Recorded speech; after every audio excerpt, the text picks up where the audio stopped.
জামাত ইসলামের আওয়াজ আপনাদের কাছে পৌঁছাতে পারছি, কোরআন এবং হাদিসের কথা বলার সুযোগ পাচ্ছি। আমাদের মহান রব, আমাদের মাবুদ এই সুযোগ করে দিয়েছেন, এর জন্য মহান রবের দরবারে লাখো শুকর। আলহামদুলিল্লাহ, আলহামদুলিল্লাহ পড়েন। আসলে আমরা যে যাই বলি না কেন, মহান রব আমাদের এই সুযোগ করে দিয়েছেন, এর বিকল্প কোনো পথ নেই। সম্মানিত সুধী মণ্ডলী, দরুদ ও সালাম আমাদের প্রিয় হাবিব, মানবতার মুক্তিদূত হযরতে মুহাম্মদুর রাসূলুল্লাহ সাল্লাল্লাহু আলাইহি ওয়াসাল্লামের প্রতি। এই 16টি বছর আমরা আমাদের ঘরে শুতে পারি নাই, আমরা বন বাজারে বসবাস করছি। পুলিশ এমন কোন বাড়ি নাই জামাত ইসলামের সেখানে হানা দেয় নাই। আমাদের নেতৃবৃন্দকে আমরা হারিয়েছি এই 16টি বছরে। পাবনার কৃতি সন্তান, ইসলামী আন্দোলনের বিশ্ব ইসলামী আন্দোলনের অন্যতম নেতৃত্ব মাওলানা মতিউর রহমান নিজামীকে আমরা হারিয়েছি। পাবনার আধুনিক পাবনার রূপকার, আমাদের মুরব্বী বয়োজ্যেষ্ঠ 93 বছর বয়স্ক ব্যক্তি, জেলখানায় ভরে অকথ্য নির্যাতন করে তাকে জেলখানায় হত্যা করা হয়েছে মাওলানা আব্দুল সুবহান সাহেবকে। আমাদের হত্যা করা হয়েছে আলী হাসান মোহাম্মদ মুজাহিদকে। আমাদের হত্যা করা হয়েছে জনাব মীর কাসেম আব্দুল কাদের মোল্লা কামরুজ্জামান ভাইকে। তারা সকলেই আল্লাহর পেয়ারা হয়েছেন, শাহাদত বরণ করেছেন। আল্লাহ তাদেরকে শহীদ হিসাবে কবুল করুন, আমিন। আল্লাহ তাদেরকে জান্নাতের উচ্চ মাকাম দান করুন, আমিন। সম্মানিত ভাই সকল, বিশেষ করে 5ই জুলাই থেকে 5ই আগস্ট পর্যন্ত যে ছাত্র জনতা এই খুনি স্বৈরাচারী সরকার হাসিনা সরকারের পতনের জন্য জীবন দিয়ে গেল, তাদের জন্য আমরা আল্লাহর কাছে দোয়া করি, তাদেরকেও আল্লাহ যেন জান্নাতের উচ্চ মাকাম দান করেন। আপনার এই আন্দোলনে মুগ্ধ নামায়ের সেই ছেলেটি যে পানি নিয়ে আন্দোলনকারীদের পানি পানি করে চিৎকার করছিল, সেই ছেলেটিকেও সীমানের মতো হত্যা করেছে এই হাসিনা সরকার। আবু সাইদ রংপুরের বুক পেতে দিয়ে এই স্বৈরাচার সরকারের পতনের পয়লা জীবন দানকারী আবু সাইদ, তাকেও আল্লাহ কবুল করুন, আমিন। সম্মানিত ভাই সকল, এমনি অনেক ইতিহাস রয়েছে। জুলুম, অত্যাচার, নির্যাতনের স্টিম রোলার চালিয়ে এদেশের জনগণকে, এদেশের আলেম সমাজকে কারাবন্দী করে রেখে আসলে আওয়ামী লীগ ইসলামকে পছন্দ করে না। টুপিওয়ালা দাড়িওয়ালা দেখলেই তারা ঘৃণা ভরে প্রত্যাখ্যান করে।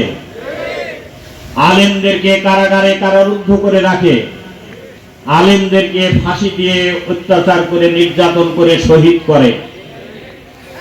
আসলে হাসিনা এবং আওয়ামী লীগ ইসলামের শত্রু, ইসলাম পছন্দ করে না। ইসলামের কথা শুনলে তাদের গায়ে আগুন ধরে।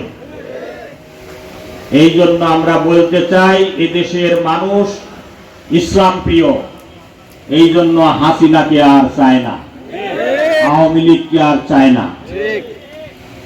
হাসিনা সরকার একেবারে শেষ পর্যায়ে এসে জামাত ইসলামীর উপরে তকমা লাগিয়ে দিল সন্ত্রাসী, জঙ্গিবাদ, মৌলবাদ, এই কথা বলে জামাত ইসলামীকে নিষিদ্ধ ঘোষণা করল। 1 আগস্টে নিষিদ্ধ ঘোষণা করল। আল্লাহর মেহেরবানিতে 5ই আগস্টে তারাই নিষিদ্ধ ঘোষিত হয়ে গেল। আল্লাহর অপার মহিমা। সম্মানিত ভাই সকল, জামাত ইসলামী এই দেশের মানুষের অন্তরে গ্রথিত হয়ে গেছে, মানুষের অন্তরের কাছে তারা জায়গা করে নিয়েছে। অতএব জামাত ইসলামী নিষিদ্ধ ঘোষণা করলেও জামাত ইসলামী নিষিদ্ধ ঘোষিত হয় না। মৌলবাদ আর জঙ্গিবাদ বলে আমাদেরকে আপনারা এই তকমা লাগিয়েছেন। আপনারা হিসাব করে দেখেন, এই 16টি বছর যে সন্ত্রাসী কর্মকাণ্ড হয়েছে, যে দুর্নীতি হয়েছে, যে অপশাসন হয়েছে, সুবিচারের নামে যে অবিচার করা হয়েছে, এই মানুষকে হত্যা করা হয়েছে, খুন করা হয়েছে, গুম করা হয়েছে, আয়না ঘরে নেওয়া হয়েছে, এ সব কাজ করেছে আওয়ামী লীগ। আওয়ামী লীগের হচ্ছে সন্ত্রাসী দল, আওয়ামী লীগের হচ্ছে জঙ্গি দল, আওয়ামী লীগ মানবাধিকার রক্ষা করতে ব্যর্থ হয়েছে।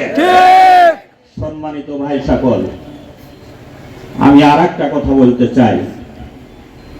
এখনো গোপালগঞ্জবাসীরা শেখ হাসিনাকে চায়।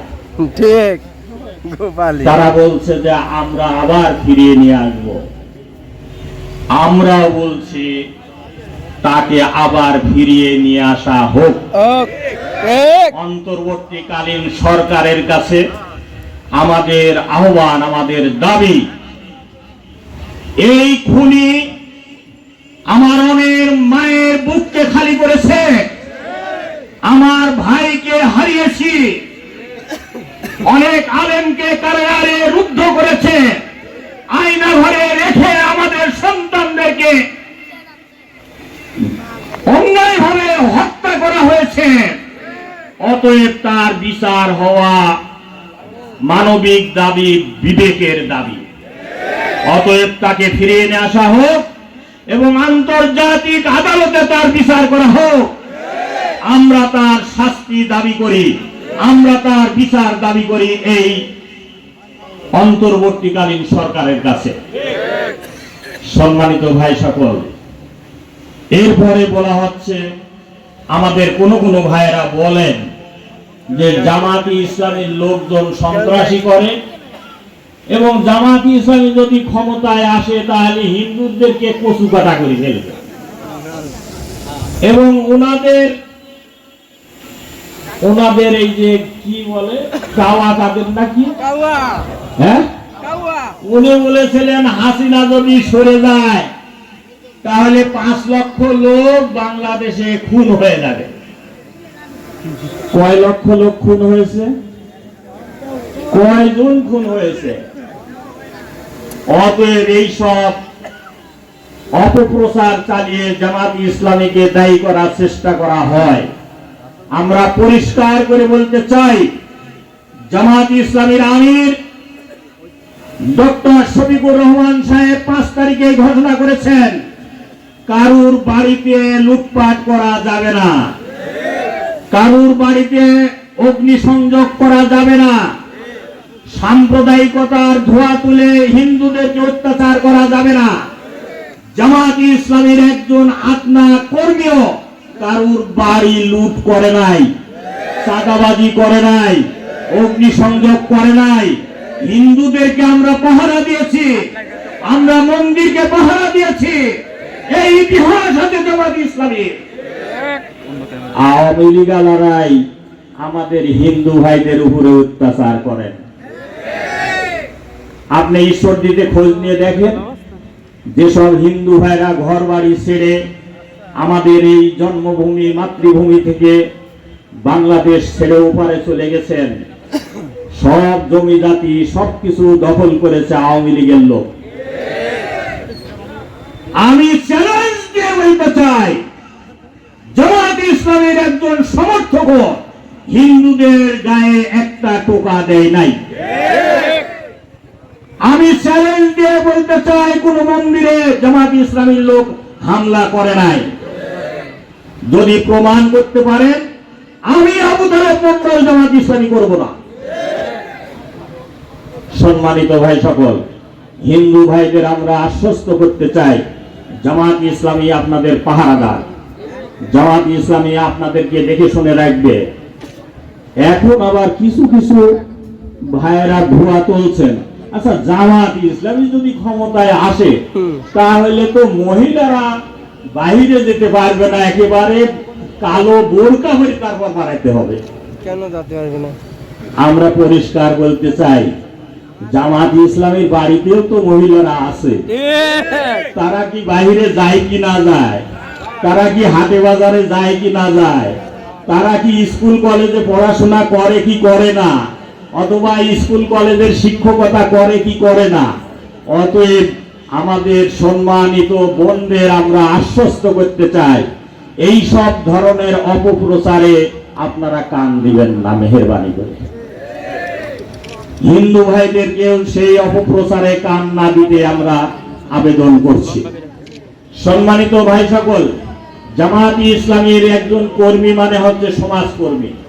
জামাত ইসলামী সমাজ সেবামূলক কার্যক্রম করে।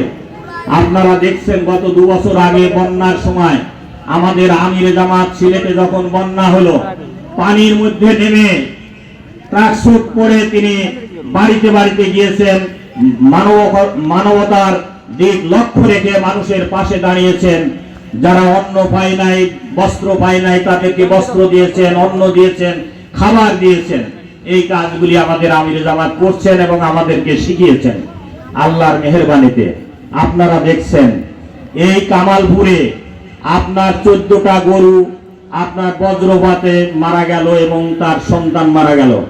ওই বাড়িকে জিজ্ঞাসা করেন, আমি সহ আমাদের নেতৃবৃন্দ তার 2-1 দিন পরেই গিয়ে তাদেরকে আর্থিকভাবে সহযোগিতা করছি, সমবেদনা জানিয়েছি। এই বিলকাদায় বাড়ি পড়ে গেল। আমি ফজরের সময় শুনলাম, আমি ফজরের নামাজ পড়ে এসে দেখি যে আগুন এখনো জ্বলছে।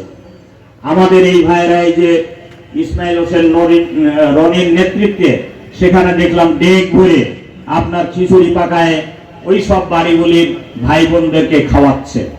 জামাত ইসলামী এই কাজ করে। আমাদের ভাইরা বলেছেন, এবারও ঈদের পূর্বে আমি এখানে 42টি বোনকে আপনার সেলাই মেশিন দিয়েছি এবং 10টি ভ্যান চালিত, ইঞ্জিন চালিত ভ্যান জামাত ইসলামের পক্ষ থেকে আমরা উপহার হিসাবে ওই ভাইদেরকে দিয়েছি। এই বাড়ি পুরা চিকিৎসা সেবা, এই ধরনের যত কাজকর্ম আছে আল্লাহর মেহেরবানিতে আমাদের স্বাদ অনেক সাধ্য সীমিত। আমরা তো সরকারেও নেই, একজন মেম্বারও নাই, চেয়ারম্যানও নাই, এমপিও নাই, উপজেলা চেয়ারম্যানও নাই। তারপরেও আপনাদের সহযোগিতায় আল্লাহর মেহেরবানিতে যখনই মানুষ অভাবগ্রস্ত হয়, যখনই মানুষ দুর্দশাগ্রস্ত হয়, আমরা তার পাশে দাঁড়ানোর চেষ্টা করি। আল্লাহর মেহেরবানিতে জামাত ইসলামীর হাতকে আপনারা শক্তিশালী করুন। দুর্নীতিমুক্ত দেশ আমরা গঠন করতে চাই। দুর্নীতিমুক্ত দেশের গঠন করার উদাহরণ আমাদের 2 জন মন্ত্রী নিজামী সাহেব এবং আলী হাসান মোহাম্মদ মুজাহিদ সাহেব আপনার সারা দুনিয়ার কাছে উদাহরণ। আজ পর্যন্ত আল্লাহর মেহেরবানিতে এই 2 জন মন্ত্রী আমাদের ছিলেন। 2 জন মন্ত্রী আপনার মন্ত্রণালয়ের সকল ফাইল পত্র, কাগজ পত্র তন্ন তন্ন করে খোলা হয়েছে। আজ পর্যন্ত 1 টাকার দুর্নীতি ওই 2 মন্ত্রীর মন্ত্রণালয়ে পাওয়া যায় নাই। আলহামদুলিল্লাহ। দুর্নীতি মুক্ত যদি দেশ গঠন করতে চান, তাহলে জামাত ইসলামীর বিকল্প কোনো দল নেই। আমরা একেবারে বলিষ্ঠভাবে এই কথা বলতে চাই, বলতে আমরা পারি, আমাদের সেই সাহস আছে। আমরা দুর্নীতি মুক্ত দেশ গঠনের জন্য আপনাদের কাছে আহ্বান জানাতে চাই, জামাত ইসলামীর হাতকে আপনারা শক্তিশালী করুন। তাহলে জামাত ইসলামী আপনাদেরকে, আওয়ামী লীগ তো ভোট চোরের রাজনীতি করে, ভোট চুরি করে কারা? অতএব ভোট চুরির হাত থেকে বাঁচতে হলে জামাত ইসলামের কাছে আসতে হবে। সুন্দর দেশ গঠন করতে হলে, মানবিক দেশ গঠন করতে হলে, সুবিচার প্রতিষ্ঠা করতে হলে জামাত ইসলামের বিকল্প নেই। আমরা ডানপন্থী দেখেছি, বামপন্থী দেখেছি, সামনে দেখেছি, পিছনে দেখেছি, জামাত ইসলামীকে দেখা হয় নাই। আমরা আহ্বান জানাতে চাই, সম্মানিত সুধী মণ্ডলী, সম্মানিত ভাইরা আমার, আপনারা জামাত ইসলামীকে একবার অন্তত পরীক্ষা করুন। আপনারা জামাত ইসলামের হাতকে শক্তিশালী করুন, জামাত ইসলামীকে সংসদে পাঠান, জামাত ইসলামীর হাতে আপনারা আপনার দেশ পরিচালনার দায়িত্ব দিন। আপনারা সুখে থাকবেন, আপনারা শান্তিতে থাকবেন, দেশ শান্তিতে থাকবে, মানুষ শান্তিতে থাকবে। আমরা খোলাফায়ে রাশিদিনের যুগ হিসাবে বাংলাদেশকে গড়ে তুলতে চাই।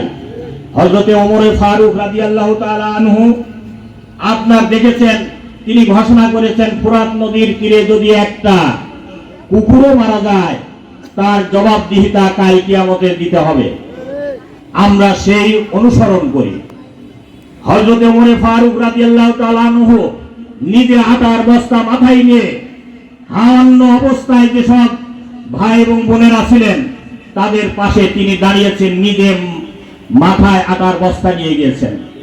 অতএব মানুষের কল্যাণ আর মুক্তির পথই হচ্ছে আল ইসলাম, এছাড়া বিকল্প কোনো পথ নেই। আমরা সমাজতন্ত্র দেখেছি, ধর্ম নিরপেক্ষতা দেখেছি, আমরা অন্যান্য এদেশে যারা রাষ্ট্র পরিচালনা করেছে, আমরা আওয়ামী লীগ দেখেছি, বিএনপি দেখেছি, জাতীয় পার্টি দেখেছি, সব দেখা আমাদের শেষ।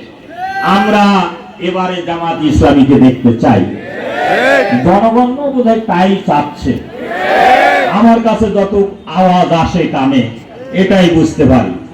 অতএব এই ভুলটি আর মেহেরবানি করবেন না। দেশকে সুন্দরভাবে প্রতিষ্ঠা করার জন্য জামাত ইসলামীর হাতে আপনারা ক্ষমতা অর্পণ করেন, দেশ সুন্দরভাবে চলবে, আমরা শান্তিতে থাকব। এই আহ্বান জানিয়ে আপনাদের সকলের সুখ শান্তি সমৃদ্ধি কামনা করে আমার কথা শেষ করছি। ওয়া মা আলাইনা ইল্লাল বালাগ। আসসালামু আলাইকুম ওয়া রাহমাতুল্লাহ।